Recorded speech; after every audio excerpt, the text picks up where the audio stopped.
hold space for your darkness, a first responder mental health podcast hosted by me, Erin, where we have conversations about what it's like to perform a first responder role and the mental health challenges that can accompany it.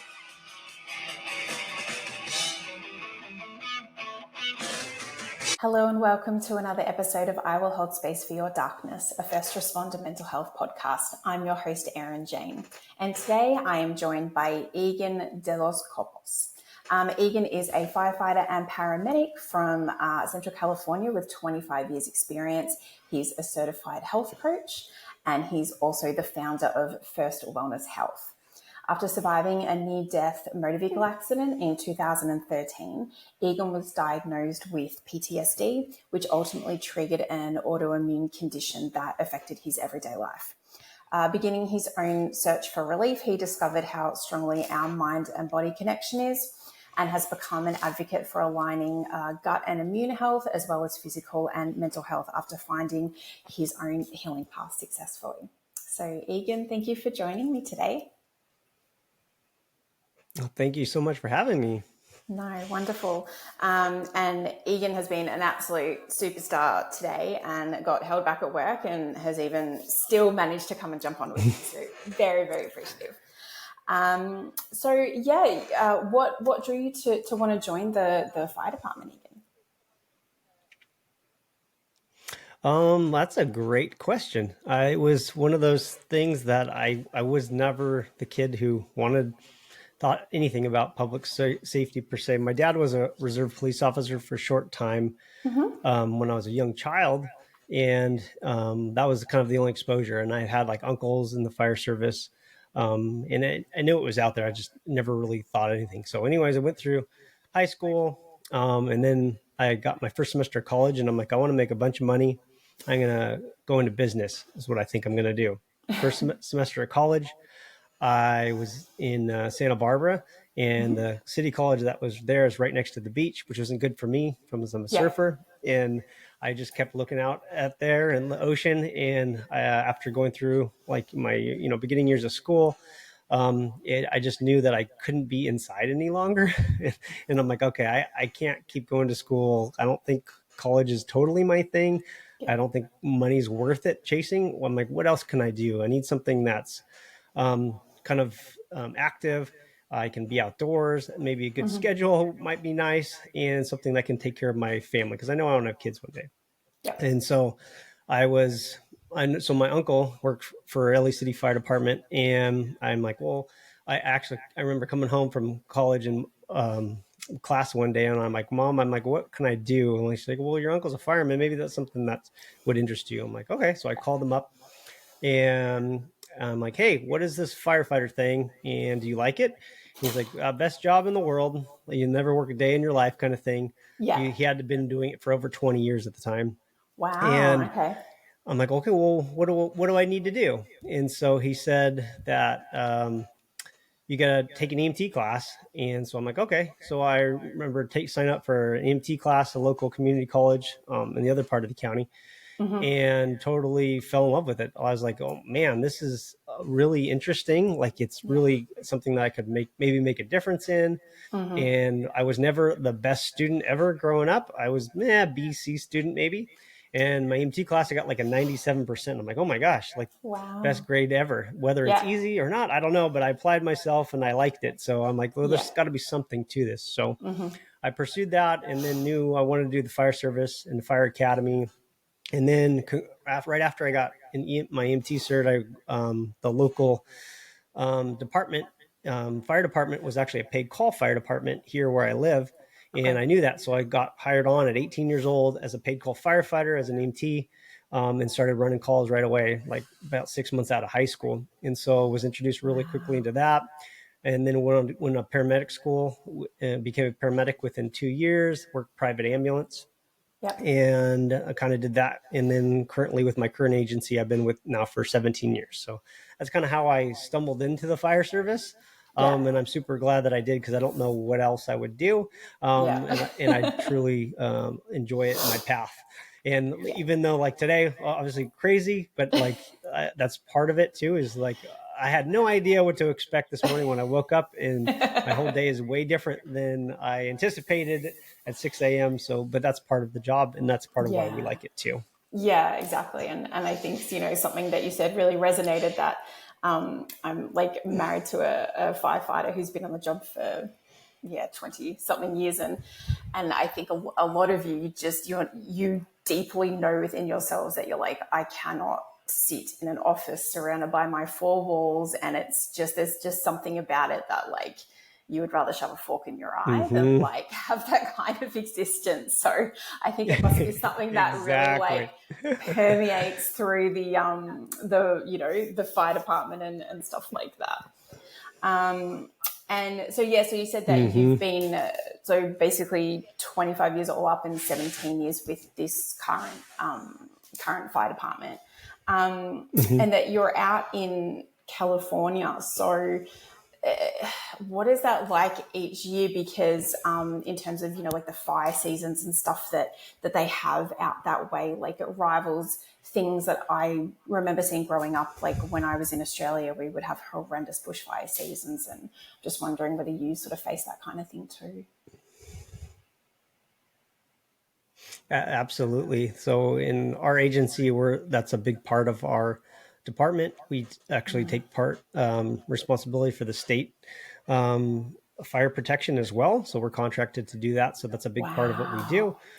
So especially this time of year, we go to anywhere in the state, and we currently had a strike team that just got sent out, 5 hours away, and it could be anywhere in the state at any given time. So that's part of our job, is that we're part of that responsibility for wildland firefighting.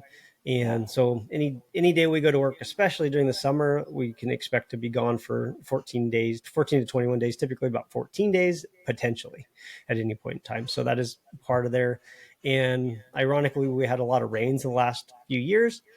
And the wildland fire season was kind of slower from my knowledge, from my years of experience. And then it's like we hit the ground running this year, and it's just like it used to be from what I remember. So it's very busy this time of year.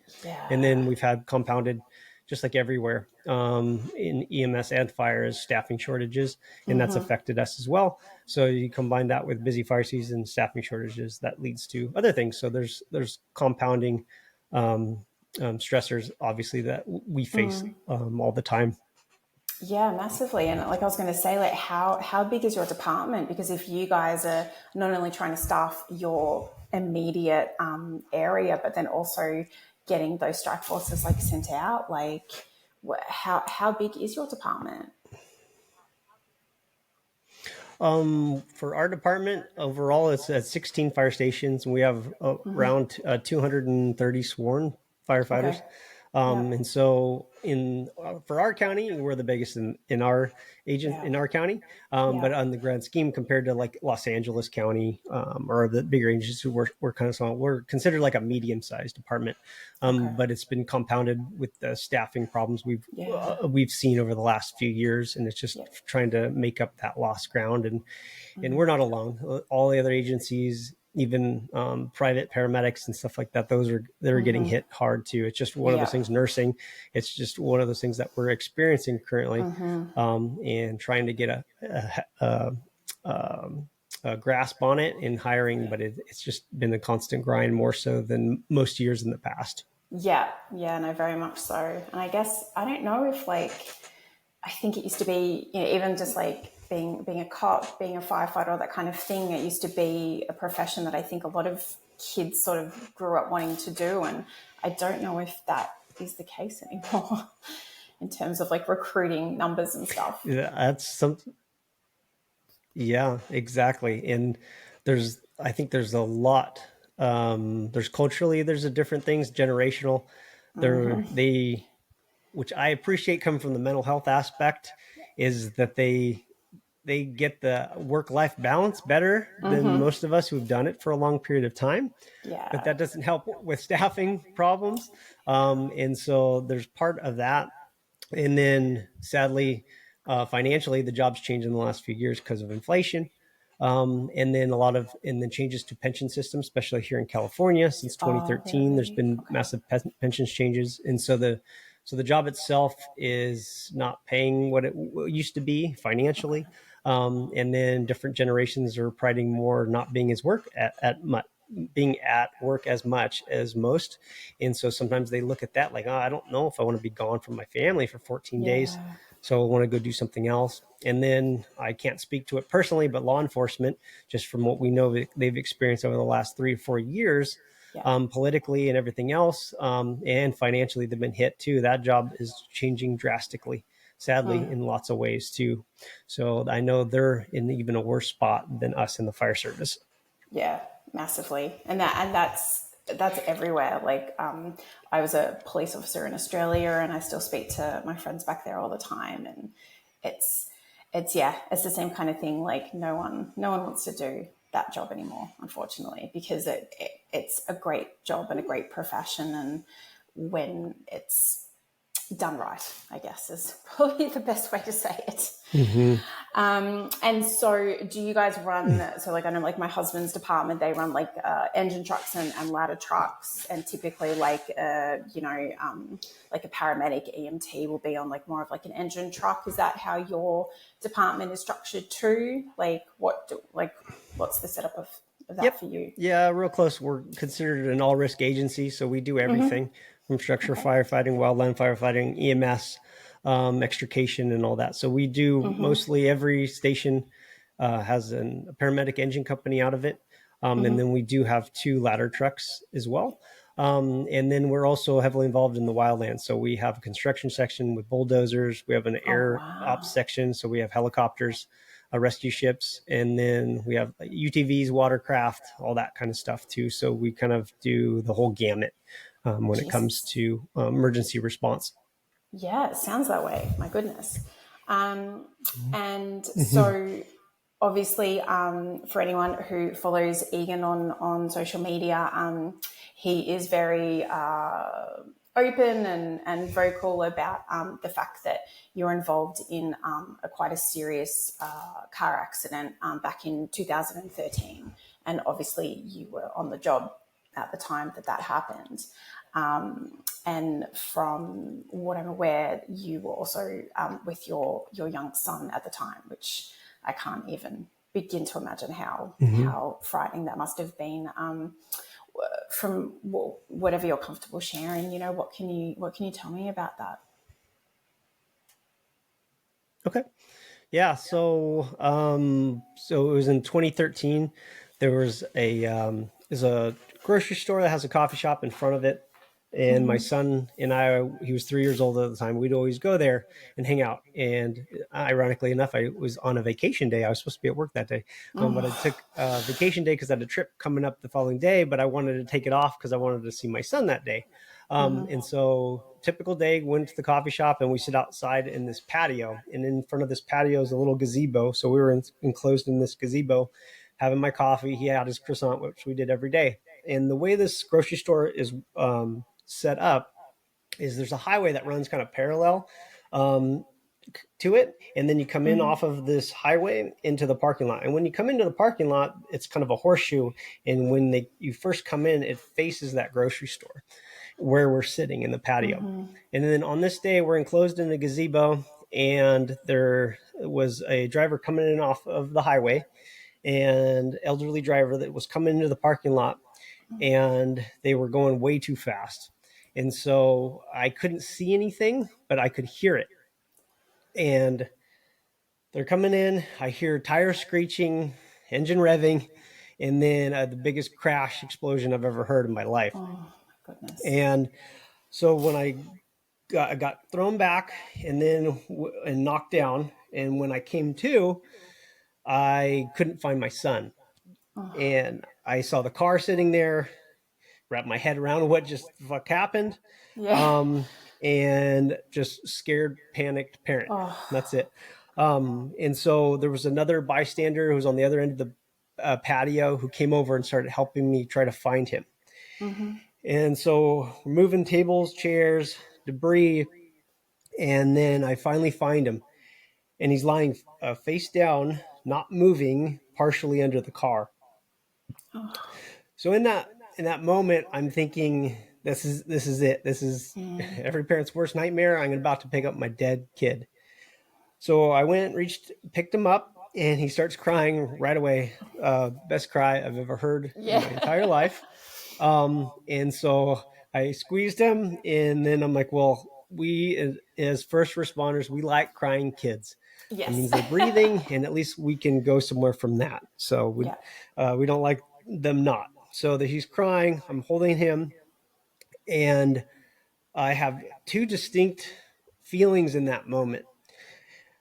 One, the elderly driver pops the door and starts opening the door, and I'm holding my son, and I have two feelings of, this asshole almost killed me and my son, and I want to punch him in the face.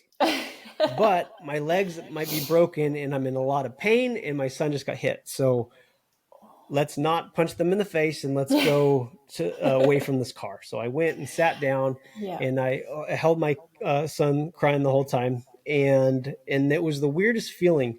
So I'm sitting there in this parking lot, shit everywhere, and I know what happened. But it feels like a movie. Like the whole world is passing me by. And it was odd because I've seen those people in car accidents. Like you're trying to talk to them, and there's lights on, but nobody's home, kind of thing. And that was me. People came running up to me, and I physically couldn't get words out. It was the weirdest feeling. And anyway, so police, fire show up, obviously guys I work with. And then the captain who was on duty on the engine that day was actually a friend of mine, and he's actually works at my normal station, which I worked at, but he's working overtime that day. So he comes up to me, and he thinks that I am helping with the accident. So he comes up to me, and then I just had this conversation actually with him not too long ago, and he said, at first I thought you were involved until I looked at your face. And you were ghost white, which isn't like you, and just staring. And instantly he knew I was involved. And he's like, okay, I'll get like, and then he tells his guy, grab his son, grab him, get him in the ambulance. And so they did. So they got me over to the gurney. I went and sat down. I remember the EMT on the ambulance was like, oh, I want to put your son in a pediatric spine board. I'm like, the fuck you're not. I am holding him, and you're not getting him out of my arms. And so I held my son the whole time. I'm like, I'll take responsibility. I'm like, you're not taking him at all.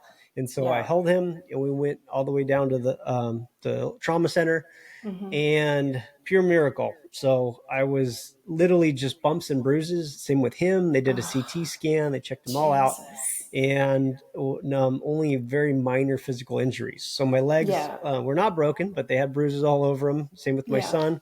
And we were discharged from the hospital within about 4 hours. There's nothing but a miracle that we're alive. There's no reason. I try to think like, oh, maybe it glanced us. No, it literally drove right through us, and miracle, chalk it up to, we shouldn't be alive. So obviously very thankful for that. So I was back in that parking lot to pick up my car later that day, went home. And then even that trip that I was supposed to go on, I still went on. I'm like, I lived. I'm like, I'm good. My son's fine. So I tried to win about my life. I've always been a grateful, positive person.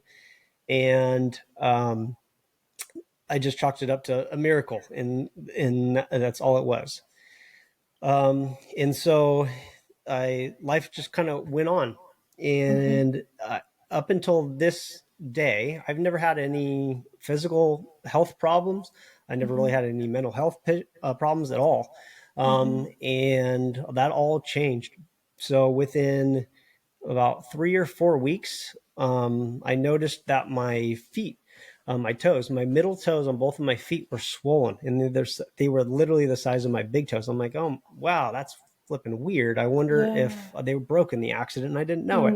And so I went to the doctor, they did x-rays, and they said, no, but you're not broken. And they're like inflamed for whatever reason. So no answer. I'm like, well, that's really weird. And then I started getting plantar fasciitis over the coming months. And anybody who has that, it's like literally walking on steak knives all the time. It's just excruciating pain. So that went on for the first year. And then that led into my hip pain was so bad I couldn't even hold my son some days. My hip would literally give out. Like I couldn't go into work some days. I would Jesus. literally be walking and then I just practically fall over because the hip pain was so bad. It was just like somebody hit you with like a lightning bolt in the side. And so all these physical symptoms are happening for years after the accident. So now I'm seeing specialists. I'm seeing podiatrist, chiropractor, and then my general doctor, and no answers. They're just saying it's osteoarthritis. You're just getting old at 30. When was that? So at 32, 33 years old. So they're starting to say, I'm like, well, that's kind of weird because that's kind of young, I think. So, Yeah. so no answers. And so that's going on, physical symptoms. And then about a year or so later, after the first symptoms started, I started getting skin issues too. Psoriasis started happening. Um, and so I started developing all these things, skin issues and arthritis issues, and ultimately was a psoriatic arthritis. But that wasn't diagnosed for years. So I went on with all these pains and symptoms and misdiagnosis for literally 3 or 4 years with zero answers. And every doctor I'd go to, I would say, hey, on just October 3rd, 2013, I was in this accident and now my health sucks. Is it related? Nope. All of them said no. I'm like, I just don't feel right about that. And I think it is, but it made me feel like I was going crazy. I So I'm bet. having all these physical health symptoms, and then I'm noticing that I'm having like anger issues. And for me, I'm a very mellow person. I'm not very angry, but I started having anger issues. I get really upset over real menial things. Things didn't go right, or I got my order wrong at a restaurant. And I noticed that just like this visceral anger of wanting to punch a wall or punch somebody in the face, like that's how gnarly it felt almost like you were going to fight for your life for Yeah. no good reason. It was the weirdest feeling to have that. And then obviously trouble sleeping at night. I didn't really have nightmares, but I didn't sleep good. But I thought that was kind of normal. I had a young kid, a job that was sleep schedule was all jacked up, and I'd just lie in bed even at home for 4 or 5 hours, and then eventually fall asleep for maybe 4 or 5 hours a night. And I thought that was normal. I just thought that was the way it was, or the cycle of life. So I didn't really think much of it. I knew I was tired all the time, but it just kept going, kept going. That's what I've done for the last 15 years. And so all these things compounded. Physical health was compounded. I even went down to UCLA for a specialist for my hip. It was so bad. And their solution to me was surgery. So what they wanted to do was cut me open at the hip, put my femur in traction, pull it apart, grind down my femur head, and then put it back together, and then tell me that I needed a hip replacement in 3 to 5 years. So that was the solution I was getting from the doctors. Oh my God. I would say, hey, I feel like there's something going on, and it would just, I didn't get anywhere. So they would give me prescription drugs that they wanted to give me. I didn't end up doing that. I just didn't feel right about it. I didn't feel like that was the answer for me. Drugs to me can be a very good thing, but it wasn't the answer for me that I felt like I needed it at the Yeah. time. And then I did use steroid creams for my scalp, and it was good.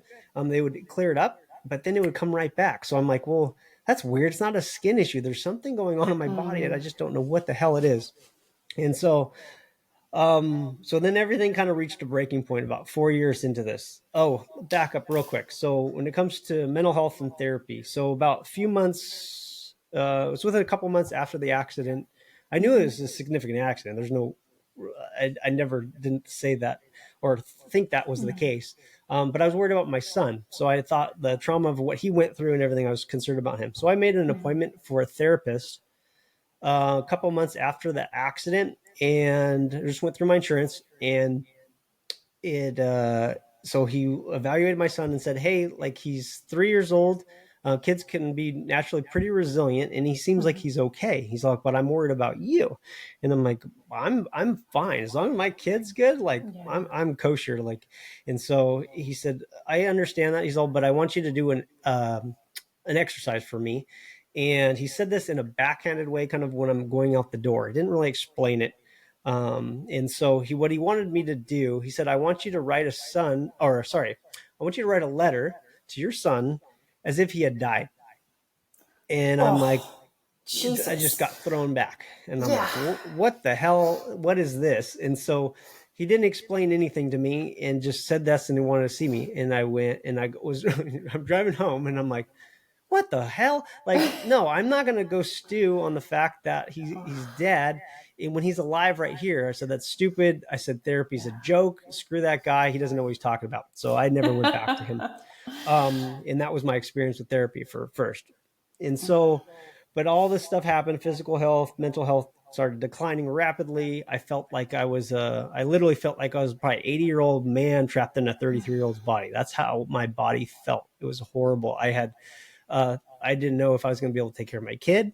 I didn't know if I was going to be able to work anymore. I didn't know any of that stuff. I thought that was it. This is my destination, my destiny, and I'm going to be broke and couldn't do anything anymore. So that's where my headspace was at. Yeah. And then everything kind of hit a breaking point one day. So it was the weirdest thing. So my son, he was now about 5 years old at the time. And I was in an apartment with my now fiance that I had, that we're married now. But anyways, she fiance at the time. And my son was sitting on a bar stool, so a little higher than most. And he was like 5 years old at the time. And while he's sitting there, we're making dinner and he fell off the stool. And little boys fall, little girls fall, and it's not a big deal, right? When he fell, I felt like he was dying in front of me. It was the weirdest thing. Like that's what I envisioned that was it. He was dying right there. So I picked him up. I started crying horrendously. And my fiance is like, what is wrong with you? And I said, I have no idea, but I can't live like this. I knew my reaction was way over the top, but I couldn't control it. So, and it was the weirdest thing. So I'm like, well, I can't live like this. Maybe therapy is something that I do need. And so I went and tried to find a therapist. And when I say that, did I go through my insurance? Nope. Did I tell my captain about this? Nope. Did I tell anyone at work that I was struggling? Nope. I didn't tell a damn soul. And so I found a therapist. I paid cash, I burned the receipt, and I didn't want anyone to know. And so I found this therapist, and within maybe 30 minutes of talking to her, she said, "You have PTSD," and I'm like, "PTSD?" I said, "I've heard of that. Isn't that like what military veterans get, like from seeing war and their buddies blowing up and really bad stuff? Like, isn't that what that's for?" And she said, "Yes." And so, but you, from what you went through, you're a first responder, so you see bad shit, they can happen to you too. And I'm like, oh my gosh, really? And so it was the weirdest thing. So I walked out of that office today, and for the first time in like nearly 4 years, I had an answer to kind of what I felt in my body and at least a direction. And so I underwent which is EMDR, so eye movement desensitization and reprocessing. Yep. And it was the most amazing thing that I've ever had. It's pretty much voodoo in my opinion, and but it works. And how I conceptualize it is like PTSD is like having it's like carrying around a big heavy box. It's a big heavy box. It's constantly in your way, and you can't let it go. And it's just in your way, and it affects every aspect of your life. What EMDR did for me was be able to open up that box, sort all the shit that's in there, kind of fold it back up, and put it up on the shelf. It didn't get rid of that box of crap, right? But at least it's in a place that's not overwhelming to me. And if I need to access that, I can, but it's not overwhelming to me. So that's kind of what EMDR did for me. And so after being able to process that stuff and reduce that stress is when I started feeling like I could kind of let stuff go, and my body began to feel better. And concurrently, just like I've always been into health, like I always that was a big aspect of my life, I started diving into what could be going on in my body. And that's when I got into finding out what gut health was and our immune health. And then lo and behold, there is a mind body connection to it all. Yeah. And your And mental health does trauma affect your gets physical health, stored and it's in the all body. encompassing, right? Yeah. Yeah, that's what I've been saying forever. And I felt like I was crazy, and everyone around me felt like I was nuts too, until I discovered this. I'm like, no, like there's science, like there's studies, there's scientific data it's not just a theory. Like we know that this is a thing. And it's finally being talked a little bit more. And doctors are kind of wrapping their heads around it a little bit more, but not a lot. So, but it's amazing when you go through it, and you know full well that it's a real thing. So I dove into everything. I like just gut health, supplementation, nutrition, you name it. And on that mind body connection was kind of my big thing. And so I started healing. So with like focused healing, it took me, I'd say within 3 to 6 months, I noticed some changes. Like my joints started feeling better. I was in, obviously at one point I could barely walk, let alone run. Now I can run every day. I run half marathons regularly. And I'm 11 years into my healing journey, and I still haven't had a hip replacement, and I don't have hip pain. So, and that's because that was what the solution was for me over 10 years ago. And I feel better now at 43 than I did at 33.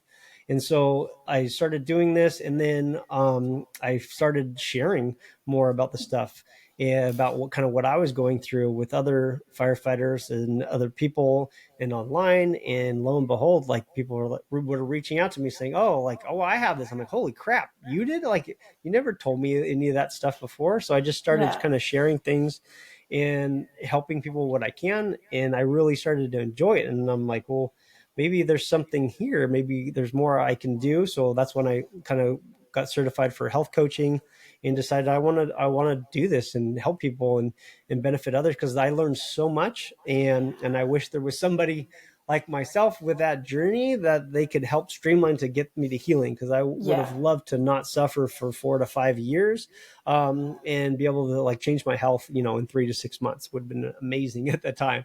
And so that's what I've kind of been my journey. And then that's coincided obviously with my agency being a peer support team and a peer support team lead.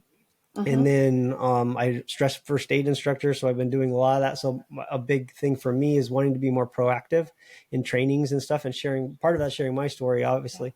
But just doing is educating people and first responders, and just sharing what I've learned so far about that mind body connection and stress, and how we can manage it so it doesn't get into a bigger issue. So that's the biggest things that I've learned so far. That was a lot. So, thank you for sharing all of it. Like, it's quite the journey and quite the experience that, you found yourself on. And I think as well, any parent listening has obviously not experienced what you and your son went through, but like when you're saying that you came to and you didn't know where he was, like, and that sick feeling, that like physiological, like sick, I want to die feeling, that like I don't know where my child is. I think some of us have experienced for 3 seconds at the park when you've like lost sight of them, and you had it in one of the most horrendous like circumstances. So firstly, I'm so glad that you were both okay, and I presume that sort of everyone else that was in that gazebo at the time was okay, and that the driver was okay. Yeah, we were the only ones in the gazebo because it was early in the morning, Okay. and the drivers were fine. The driver and passenger were fine. Yeah. Oh, good. And yeah, like I think just so crazy, like that whole journey that you ended up going on, and how, like I can't even begin to imagine just how fraught and frustrating and demoralizing, just continually getting bounced from, like a surgeon to this person to that person, and like them giving you all these sort of piecemeal answers for what was going on. But never truly discovering what the actual answer was, but also it really kind of sounded like no one was ever actually truly listening to you, and you're like, something feels wrong in my body. Like, I know this is symptomatic right now, but something else is going on. And it really kind of sounded like that was never truly like acknowledged from a lot of the people that you ended up seeing. Yeah, exactly right. So, and that's a big thing that I'm a proponent of and talk about too, is like what health coaching is part of, kind of like what you're here, like holding space for darkness. That's Yeah. a lot of what it is. Yeah. It's holding that space to actually truly listen to somebody, and figure out what's best for them, not for you. And that's a big part of, like, I've been a paramedic for over 20 something years, and Western medicine, we're really good at that. Like, of thinking what do we need to fix the problem versus like what does the patient need? What do they Yeah. need? And that was a big part of it. Was I was dismissed, and it's a twofold thing. Doctors they're tasked with they have to see a number of patients just to make money. They have to, so it's a time thing too. And we're short on doctors, so they're overworked. They have to see so many to get paid, and so they can't sit there for 45 minutes or an hour and talk with their patient. But as a health coach, we can do that too, and to find out what is best for people. So it's hard to really get, if you're only with somebody for 10 minutes, how much do you really get to know them and what they need in their life or what they're missing? You really Yeah. can't, in my opinion. And that was a big part of it. And you mentioned how the doctors were kind of dismissive, and that was, yeah, across the board, of how the stress could impact that, and instantly want to just order lab tests and see this thing. And that's another thing too. So all the lab tests, a lot of people get hung up on, oh, I want to get tested because I think I'm allergic to this, or I'm deficient in this and deficient in that. I did all the lab tests. I couldn't walk at all, and my bones were, aching. My skin was on fire, and guess what? All my markers were fine. All my Yeah. inflammatory markers were totally normal. It's not, Yeah. just as a paramedic, we say treat the patient, not the monitor, right? So we'll put somebody on a heart rate monitor and we'll see a nice rhythm. It's like, oh, that looks messed up. We should do something. Then the patient, they're like, I'm fine. Like, then what we don't need to do anything, or vice versa. Yeah. So you treat the person and not the condition, Yeah. versus like a lab value that's off. Okay, we'll treat the lab value. Well, if nothing's wrong, then you're going to make something worse, because Yeah. when it's going to throw off that equilibrium. Just so we treat one thing, but guess what? We're going to have three other things that we're going to have to deal with. So what is Exactly. that balance? And Yeah. literally up until my current doctor, she's amazing, and she's actually a DO as well, so kind of more natural path to start a lot of it. But she's also a medical doctor. And it was funny. I was telling her, and I'm like, I told her my whole story. She knows everything, obviously, and I'm like, I'm all and stress probably caused all this, right? Like, she's like, oh yeah, 100%. And I'm like, you're the first doctor in over 10 years that admitted that to Yeah. me. She's like, what? And I'm like, yes. I said that's what I was trying to tell everyone. She's like, oh yeah, 100% that can be related. I'm like, thank you. Oh But I my wish I would have found you a goodness. decade ago. Yeah, I know that And so that was the validation kind would of be things. incredible. Yeah, exactly. So no, I'm crazy. But and that's the other thing. It's like I knew, and that's another thing too, is so everybody has an opinion on how to help somebody, right? But it has to be up to them Yeah. to be able to ask for that help or get that help, and have 100%. to be in that right place. And so that was something that I felt like to my core that I wasn't getting the right answers.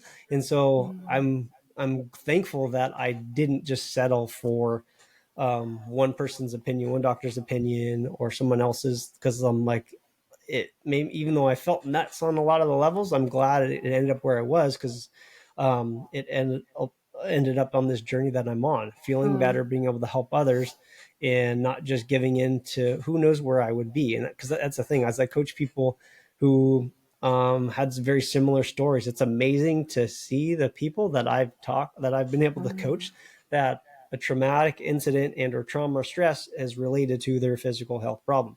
and Massively. the fact of a lot of people default to taking medications, which is okay. A lot of times it'll get you to where you're going, but I've coached numerous people who have been on the whole gamut of everything that you see pop up on American News Network with drugs. I mean, Yeah. there's only 2 countries in the world that can advertise prescription drugs. America's one of them. The other one's down by where are you? New Zealand. So there's only 2. Yeah. And so that's kind of ironic. So I've coached people that have been on all those different types of drugs, and guess what? They didn't work, or they led to other problems, versus Yeah. trying to figure out what underlying things. One of the awesomest examples I tell clients about is picture 2 goldfish in their bowls. And so the 2 little goldfish in the bowl. One has a really, really dirty fish bowl. The other one's nice and clean. If you wanted to treat in this dirty fish bowl, this poor little fish is really sick. Do you want to give him medications and antibiotics? Or do you want to clean his fish tank and give him some fresh water and give him a new environment? Yeah. That's what makes sense to me. And that's how I kind of look at health when it comes to that, is try to fix those things that we know are wrong. And then kind of go from there too, because those are the fundamental things versus just chasing the next shiny thing, whether it's a supplement, medication, diet, etc. Is fix those 5 fundamental underlying things. And in first responder world, those can be very challenging. I always I have a Zoom today with this healthcare organization that I do that treats first responders. And the topic today is going to be sleep. And I always laugh at that one. I'm like, sleep. And then I'm like, hey, like I get it. Like sleep, that's a precious thing, and we don't get a lot of it. And so it's not about perfection, but it's about trying to be cognizant of those things and control what we can control to maximize that too. And then the whole, people always, work-life balance. It's like, there's no balance. I barely got off work today because we just sent 15 guys to another county on a fire, and we're short staffed. So there's not a balance, but it's not about achieving perfection. It's about achieving what we can control when we can, and just those baby steps moving forward. Yeah, massively. And really just kind of looking at it from such like a holistic viewpoint of like, it's rarely just kind of that one thing. If you attack it from multiple different angles and perspectives, then you're going to have an overall better idea about what is impacting this person and be able to treat them so much better. And I think it was like interesting, like what you were talking about and that validation you finally found from, your current doctor, because I think even as first responders, we know that we experience a lot more stress than like the average person, and that that stress can lower our immune system. It's always when you're like work, and then you go on leave, and then you get like horrendously sick when you're actually meant to be enjoying your time off. And, we know that stress can we can feel it in our body. It can cause digestive upset and all that kind of thing. And I guess I never really thought much about how it could potentially show up in like an autoimmune way, in the way that it did with you. But like, I guess it sounds like, and your doctor sounded like she confirmed it, like it was basically like your body's version of a psychosomatic response of like, I've experienced this trauma. It has not been processed sufficiently in my body. This is how it's going to show up for you. Mm-hmm. Exactly. And I can't quote it perfectly, but there's now more than one study of PTSD linked to lupus. And it's so there, and that was lately, I think in 2022, the study that I found. So like all the stuff that I was saying about 10 years ago, like I'm like, hey, like this has got to be related, like PTSD, stress, autoimmune, and nothing. And now studies are finally starting to come in. And then there's a disruption in the gut, and all that obviously affects our immune health. But it can show up in lots of different ways. And it's a real common thing. So like the 3 components for like an autoimmune disease are typically genetics. There's usually a genetic component, and that's exactly too with my family, autoimmune. Yeah. But just because you have a gene doesn't mean it's going to happen, just like cancer or Mm-hmm. anything else. Yeah. That gene needs to get turned on somehow. And Mm-hmm. so there's usually a genetic component, environmental factors, and then a triggering event. And that's exactly what was going on with me. And that's a real common thing. And especially when I've been coaching people, it's incredible to see people like, oh, like, yeah, I or had some symptoms and then this happened in my life. And obviously it's been going on there, and it's been so crazy to see the stress component of it, Mm-hmm. and how that's a trickle down to. And then especially in the age, so typically, especially with autoimmune, 30s and 40s, that's a super common time. So things Okay. start breaking down. We're starting to see a lot of bad stuff in our life, and then just exposure. So that's a real Yeah. common component. Yeah, and I do think there is so much that we don't know about like autoimmune conditions and diseases, and because my like similarly, like you were saying, there's like a genetic component. My eldest son has alopecia and started like losing patches at like 18 months old, and then all of his hair fell out when he was Oh, three and a half, and it's never like fully sort of come back. And like, you know, I remember just before he was starting like oh, school, it's like, so hard. yeah, like, you know, we're talking like eyebrows, eyelashes, like everything.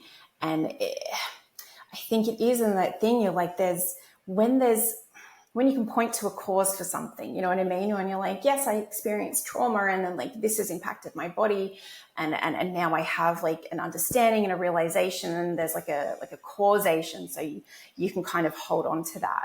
I think with a lot of you know autoimmune Mm-hmm. conditions, like there doesn't really seem to always be that like that specific causation. Like you're saying, genetics play a role, but then you kind of go like, Correct. yeah, like Mm-hmm. when there isn't just like that one thing where you can point to, I think that can cause like a lot of distress for a lot of people as well. And because they're not discussed a lot in society as much as, you know, like you're saying about cancers or any other things like too. Oh, sure, absolutely. And yeah, Yeah. especially amongst young children too, right? Because they haven't had stuff. So, and I wish there was a cause or a cure for autoimmune, and there's not. And like even for myself, so I'm sitting here, I can function normally, but it's not because, oh, I'm good now. It's a constant effort every day. Like I Yeah. know things that affect me, and is it ever going to go away? No, I tell people I'm 95% symptom free, which to me, that's good enough for me. Like Yeah. it's never going to go away. And it's just something I've come to live with, but I'm able to lead a normal life again, which Yeah. is incredible for me, to be able to go from where I was to where I am now. And I wish there was a cure. Hopefully one day there will be, but Yeah. yeah, and it's weird. And our immune system is extremely complicated. There's so many intertwining factors. That's what autoimmune is, right? It's your immune system attacking itself.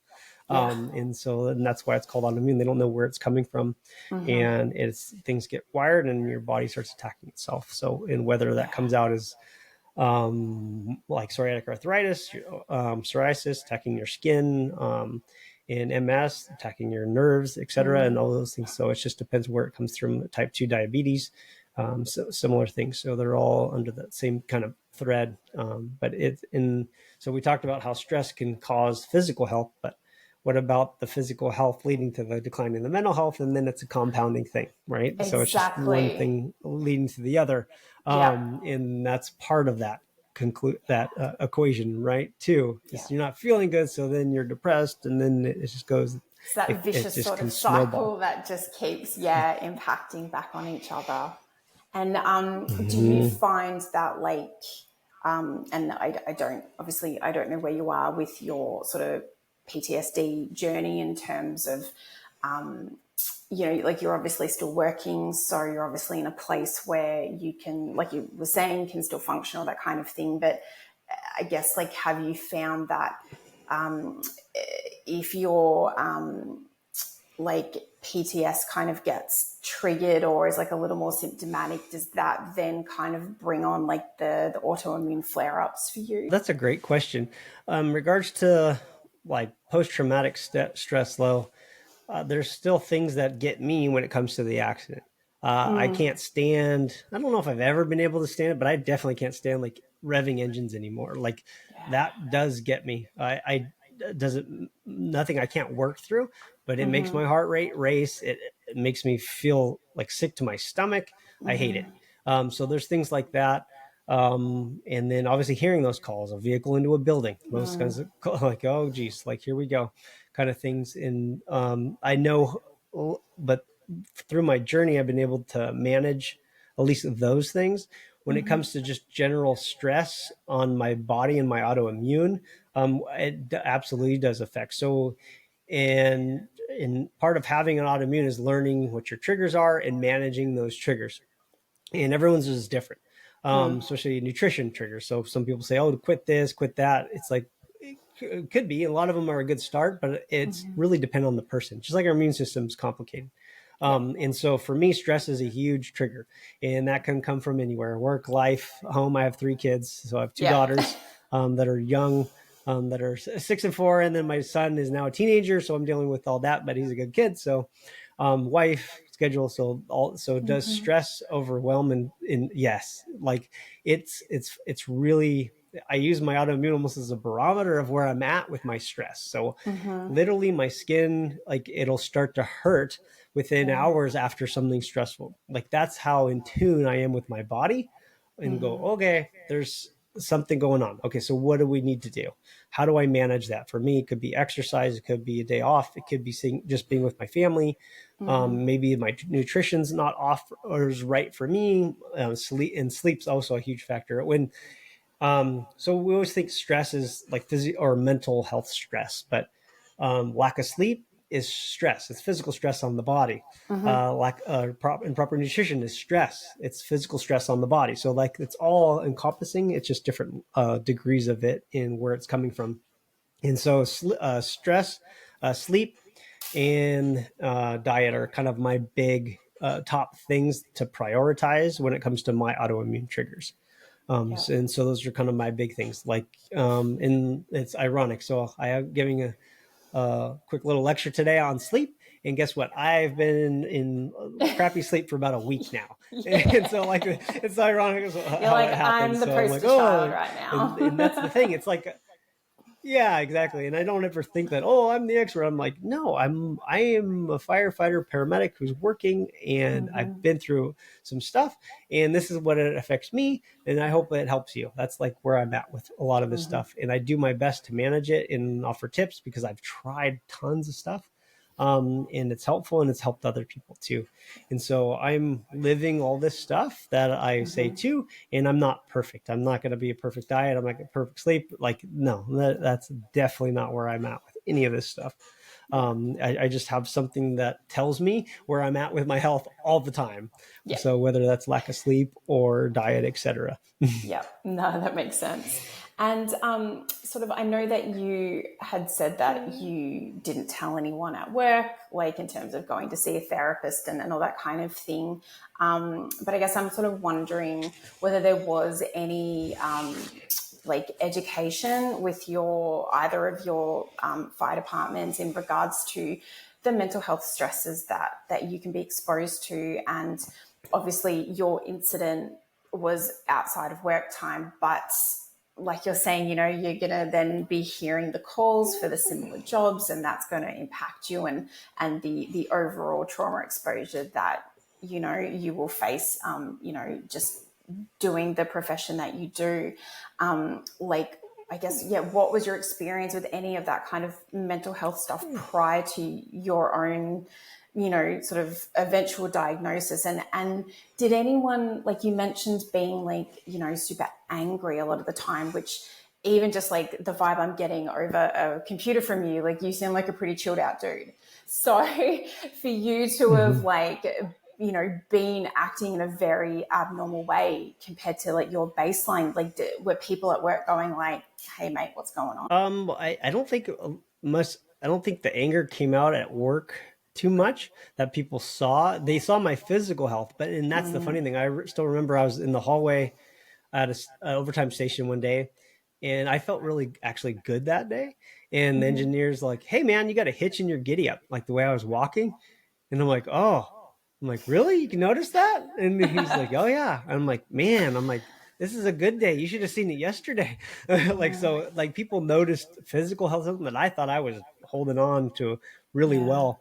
And so, but my family definitely noticed like they took the brunt, I think, of the anger and Yeah. stuff. And it wasn't like I was pounding walls all the time, but they like could see it. Like Oh. your family knows you if something's off, and they knew I was not myself and definitely short tempered, way more than not, because that's not my gig at all. I'm usually overly too patient sometimes, and it wasn't like me.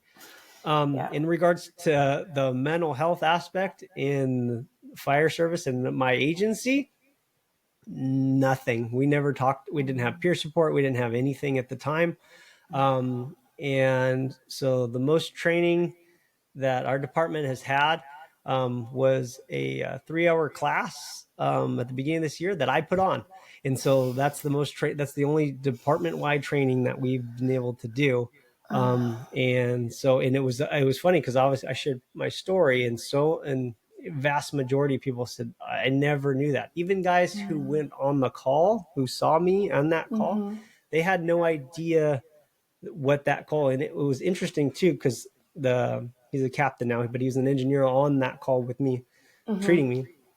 And he said the fact, he's all it's interesting. He's all, first of all, like, I had no idea you had to deal with all that after that accident. He's all, but I think of those calls that we go on, that we show up, and from just our aspect, like, oh man, they're so lucky to be alive. Like, that's a really they're really fortunate in that accident that they're okay, knowing what the years after that might have Yeah. triggered for them or anything like that. Like, it was a Exactly. really good insight into the fact of like what he heard from me, and how that one single accident changed the trajectory of my entire life. Even though from the outside looking in that 20 minutes that we dealt with it, like, oh man, they're so lucky. That's great. Like, it's so cool that they're okay. Yeah. Not knowing the years and the pain and the suffering that went up just from that single split-second decision that somebody made. Yeah, massively, and it is one of those things that is quite common amongst like the civilian population that do end up causing like PTSD diagnosis, like car accidents, sexual assault, all that kind of thing, like a natural disaster. They are typically the things that will lead like a civilian into a diagnosis, and then whereas people in the first responder realm, that chronic cumulative exposure will often lead to like like a complex PTSD diagnosis and stuff like that. And I guess it's rather unique in your situation that, given what you do, and then you ended up with this sort kind of quasi like civilian experience of something just so awful happening to you and your son in that respect. But I mean, God, like there's a photo that, like, I think it's on your website and you shared it on social media, and it's like, having seen that photo, and with your permission, I'll share it when we release this episode. But having seen that photo and then listening to your description of everything that happened that day, like I welled up just like listening to you talk about it, and the way that you were gripping your son on that, like, paramedic hospital gurney, like whatever you call it. Like, I felt that to my core, because like all of us who are parents, like the worst nightmare that we could ever even imagine is something happening like to our son like that, and you just gripping him like that, like it yeah, it's very poignant, I feel, because I think we can all relate in that sense of just the amount of fear that you went through. Yeah. Yeah, it was the weirdest thing, like when you're talking about the parent part of that. And I tell this when I tell my story, is that I'm a firefighter and paramedic, but there was zero paramedic or firefighter in me in that moment. It was pure panicked, uncontrollable Yeah. parent that I thought my son was dead. That's what I felt, was that's Yeah. it. well, like, that's it. He's dead. And that's what I felt in that moment. Not like, oh, I'm going to go help him. I'm going to go save his life. I'm going to, nah, I don't think I even could have done anything in that. I felt like I couldn't even do anything in that moment. If that was, if I had to do something, I don't know. I felt paralyzed, and all I could do was hold him, and thank God he was crying. But it's just that weird. And that's part of the trauma, is the helpless feeling. And that's the worst feeling ever as a first responder too, because that's in our core. Like, to not know what to do or not being able to is goes against everything that we are, and especially as a parent, right? That's everything in our power is to help our kids. And I couldn't do either. I felt like trapped in your own body, and that's it's a really horrible feeling. And that's kind of what trauma can be. Yeah, definitely. And I guess, like, you know, you've gone on such a like extensive journey to find like where you are now. Is there, and obviously like you said, the EMDR is something that really helped you, and you're not the first guest I've had on that has just sung the praises of how much that treatment has helped them. And even speaking to one of my husband's friends who is a military veteran and was just, you know, severely traumatized, and he found, you know, success with that. You know, are you a person who has either sort of read about, or, and I know your journey was a lot longer than most people's, but, you know, is there something about like post-traumatic growth that you have either looked into or felt like you've experienced, or anything like that, kind of now that, even though you still experience some of the side effects, that you are seemingly in so much of like a better place after your experience and your trauma and the, you know, autoimmune conditions? Yeah. And you mentioned post-traumatic growth. So I didn't even know that was a thing until probably a year ago. I heard that. I'm like, is that like a thing?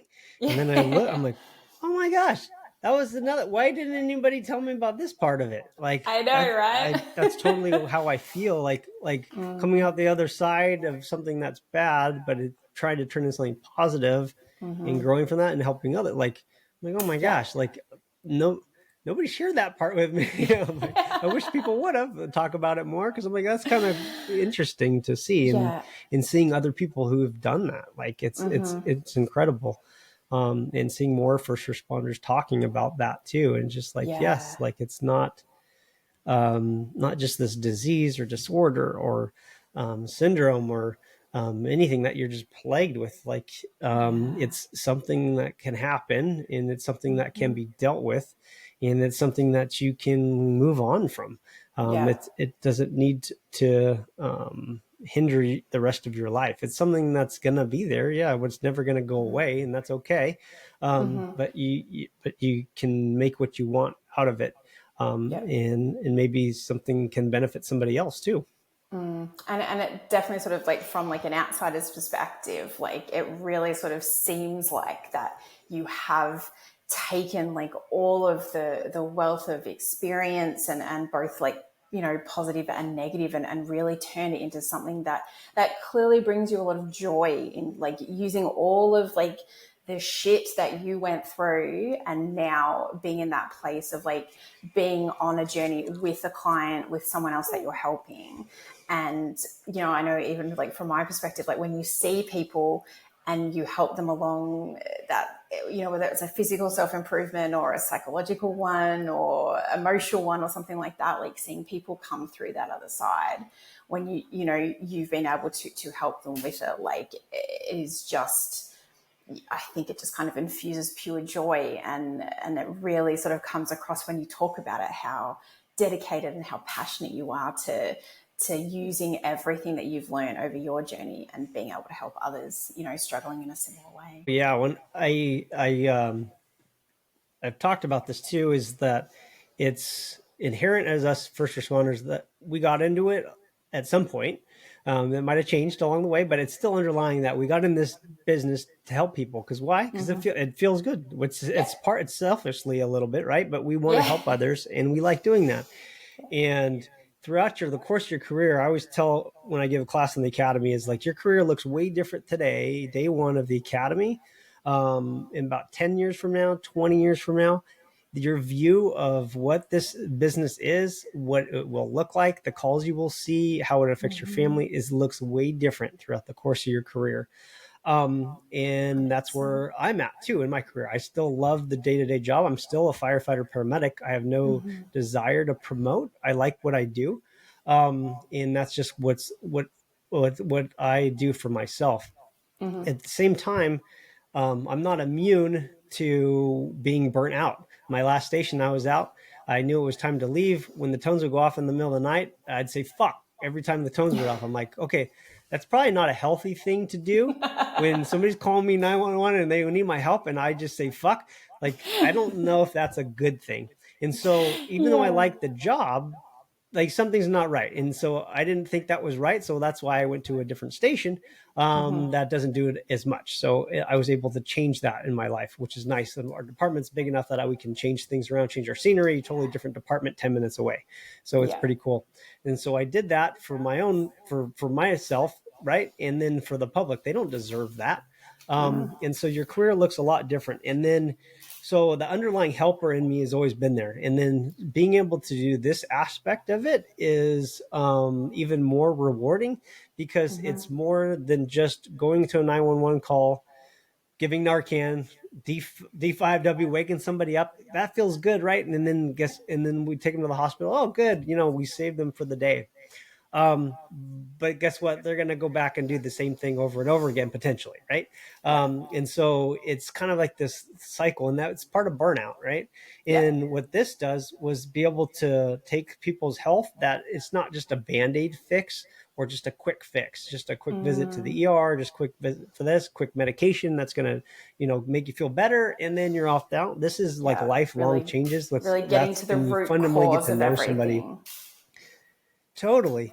And be able to pass that pay that forward is huge in my first responders, and then obviously private clients that are not in first responder community too. Like it's just all about health and helping somebody in that journey. One of my clients, I love her story, and she approached me because she lives in Canada, and it was about 9 months before she could see a doctor because of the healthcare system. And so she heard about me, and we started talking and worked with her. So long story short, in six months, so she had, when we talk about lab values too, so she had inflammatory markers that were positive. And then she had no other history, but she was starting to have these signs of psoriatic arthritis. And so she had positive inflammatory markers when we started working. 6 months later, she had negative inflammatory markers. She lost 50 pounds on top of that. And that was not her goal at all. She like if it was a secondary thing to her health, right? And that's should always be the case. It shouldn't be about weight loss. It's about health. And so she was able to do that. But not only did she do that in a sustainable way, that she didn't have to go on medication, see doctors, specialists, etc., but she carried that to her family. Her daughter had IBS issues, and what she learned to be able to implement with her family, and her daughter was able to minimize all her IBS issues. Wow. She did that for her husband. Her husband ended up losing 60 to 70 pounds of that, just from the stuff that she learned and be able to carry it forward. And that's what I liked. And when I tell people, it's like, it's not a quick fix. Life in general, it shouldn't be anything quick, is usually not a good thing. And so that's why it's like implementing those changes that are fundamental and something that you can carry forward and push on, not just to the next thing. And so that's what a big thing that I like to do, is those long lasting changes that you can share with other people and help them too. Because that's what we should all be about, is trying to help other people too, and helping your own family. And that's a big part of this too, is especially us as first responders, we're a bunch of hypocrites. We really are. There's a lot of us are, that's kind of what it is. And there's a big, there's a quote too, I don't know who said it, but anyways, it's like people say, oh, I'll die for my family. Okay, cool. Yeah, we'll take a bullet. We'll die for our family. But will you live for your family? Yeah. Will you go to a therapist? Will you take care of your health? Will you do those things that you know you need to do to be there for your family? That's the true question. And that's where the underlying trajectory of your life should be, is truly living for your family. If you're stuck in some place that you don't want to be, stuck doing things you don't want to do, will you go get the help and do those things you need to do to live for your family? We don't want you to die for your family. We want you to live for it. Yeah, no, and I've heard that quote, and it is, I think it's incredibly powerful, because like you're saying, like these people are saying, oh, I'd walk on hot coals and take a bullet and lay down my life for my partner or my child or whatever else. But it's kind of like, I always look at it like people, there's like the cultural stigma amongst first responders that talking about, our mental health or depression or struggling in any way, suicidal ideation, from the bygone era, that it's considered, weak and you just should suck it up and all that kind of thing. And I just look at it in like the complete opposite way, and that it takes, like, anyone can wear a mask and anyone can shove their feelings down and drink a little too much and smoke a little too much and, carry on anyway. But to actually face up to whatever maybe trauma that you've experienced, to actually sit in your pain, in your uncomfortableness, face up to the fact that maybe you're a shit partner and you have never learned the tools, and it's time you go and start to learn the tools. Like, there is more courage and more, bravery and I'm trying to think of another word, but there's more commitment in terms of that. And I think, like the narrative just needs to be switched, because it's slowly coming there. But I think it's so much harder to actually face up to your stuff than to hide from. Yeah. And I agree. There's the culture depends on where you're at. I guess out here on the West Coast and stuff, it is changing. But it's pretty ironic, and it's funny. I had a post on Instagram that got some great comments.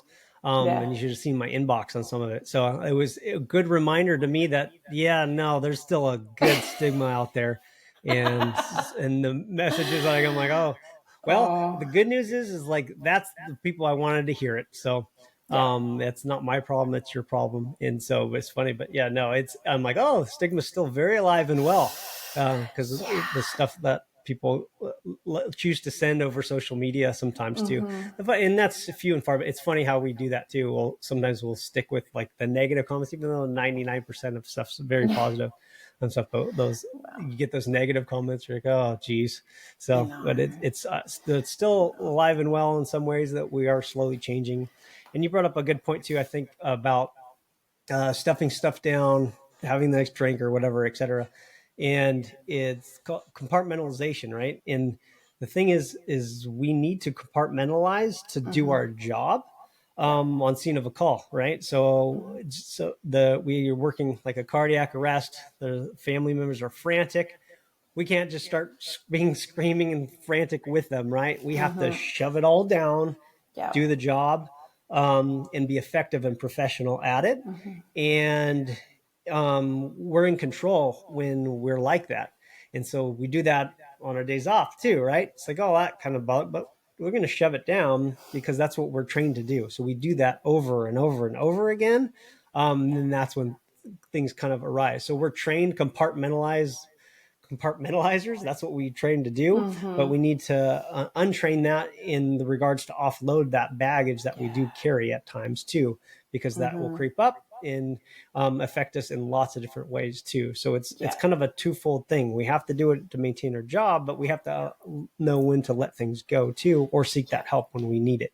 Yeah, absolutely. And I think it's something that I often say, like, I think as first responders, there's a, like, whether it's compartmentalization, or I sort of say it's like a healthy, like a quote unquote healthy level of disassociation, because like you're saying, like if you're feeling things in real time, well, you're trying to do chest compressions on someone while their family's screaming in the background, or, run into a hot job with like offenders on or something like that. Like if you're feeling it at the time, it's going to impede your, professional performance. So I always kind of think like a healthy level of just that kind of separation. But I remember talking to someone else on here, and they were just kind of like, we're encouraged and, shown the ropes of how to compartmentalize, disassociate, shove it down.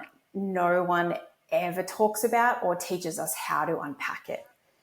And I think that's where the danger is. And especially when it comes to trauma, and then it still sits in us.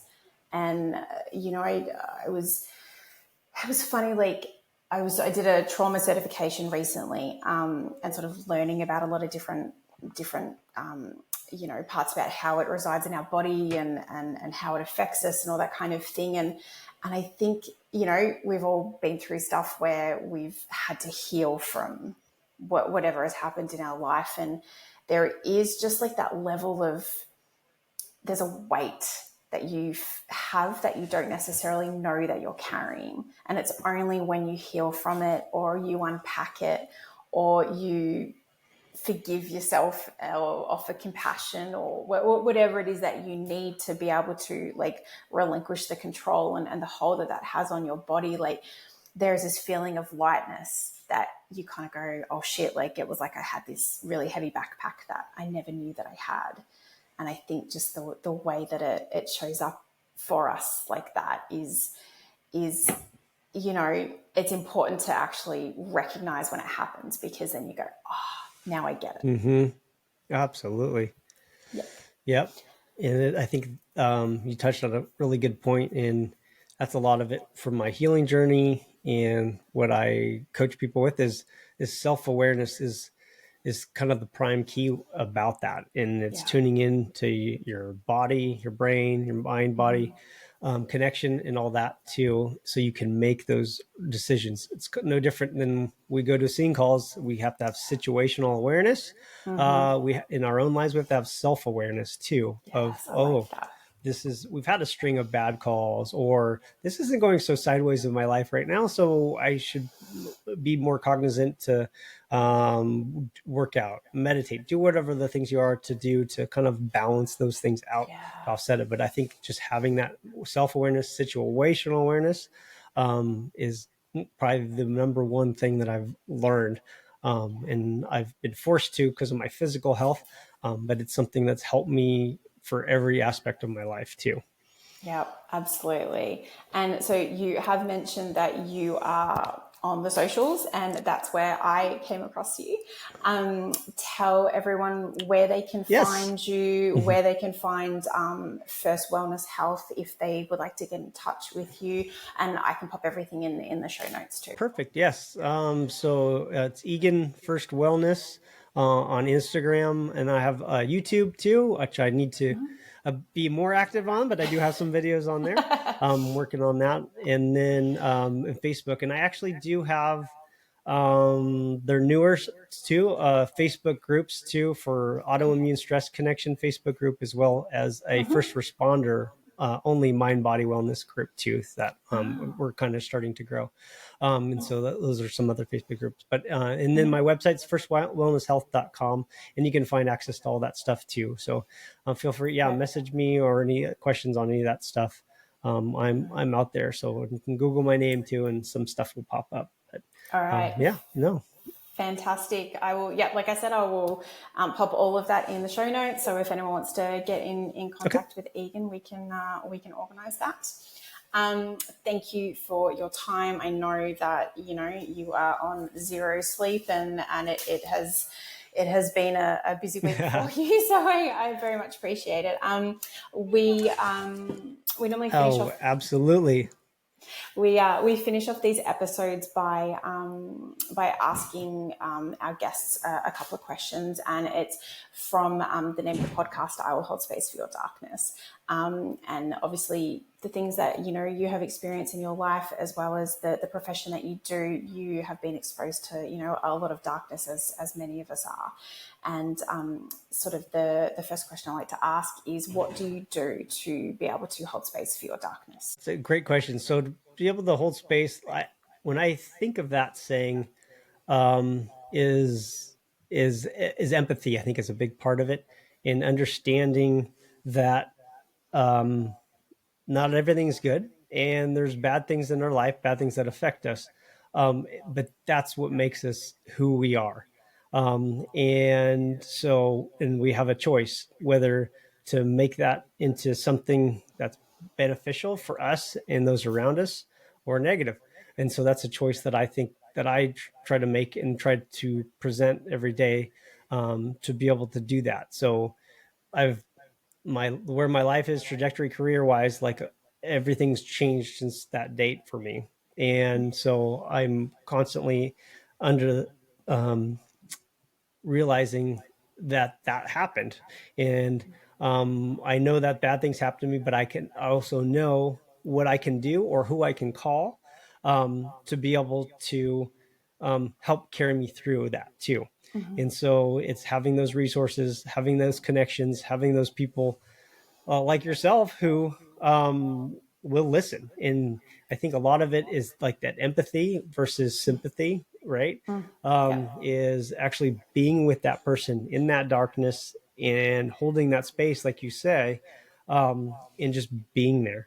It's not trying to fix it. It's not trying to offer solutions per se. It's simply just being there and wrapping your head around what it is they're feeling, and just being a good human, I think, is what a lot of it comes down to. And so that's kind of what I do, is relish in that fact of it's there. But there's the other side of it, and I can come out the other side. Yeah. No, I really like that. And it sort of definitely sort of sounds like that was just kind of like your complete sliding doors moment, and that, the rest of your life was just that trajectory, whether you wanted to be on it or not. it was already destined. Yeah. And you may have sort of kind of half answered the second question, I guess, but it was kind of like, what can someone do in order to help and support you to hold space for your darkness? Yeah, I think that is just being there, being a human, and offering that empathy and being with that person. And truly, I think a big part of it, especially with my journey, was listening. So there's a difference between hearing and listening, and truly listening to somebody, of what they're actually saying underlying is may not be the words that are coming out their mouth or anything else too. And I also have 2 girls. And so that's part of it too, is learning what they need versus what they're saying, and just having space for that person, and truly being there and being a good human, I think, is what it comes down to for me. No, absolutely. I really, really like that. Thank you for your time. Thank you for sharing all that you've shared with us here today. I think it's really beneficial, and especially the more that we learn about the mind-body connection and all of the different interrelated parts that affect our health, I think, especially for, the first responder population that we both either are, a part of or have loved ones in, that, all we do is want the best for them. So moving forward, I think you're really, contributing a lot in that space. So thank you for that. Thank you. Appreciate it. All right. We will wrap it up. This has been another episode of I Will Hold Space for Your Darkness. I've been your host, Erin Jane. And as always, let me listen in a way you've never been heard. Cheers. Hi guys, it's Erin Jane here. Firstly, thank you for listening to I Will Hold Space for Your Darkness. This podcast really is for you, the listener. And I hope you're finding as much value in listening to these conversations as I am in having them. If you'd like to offer any feedback, suggest a subject matter, are interested in being a podcast guest, or would like to get in contact to receive first responder life and wellness coaching services, please reach out. You can find me on Instagram at Erin Jane Coaching or the dedicated podcast account, ErinJane_Darkness Podcast, or my website, www.erinjanecoaching.com. I look forward to hearing from you, and I'm so grateful to have you as part of this darkness community. Cheers.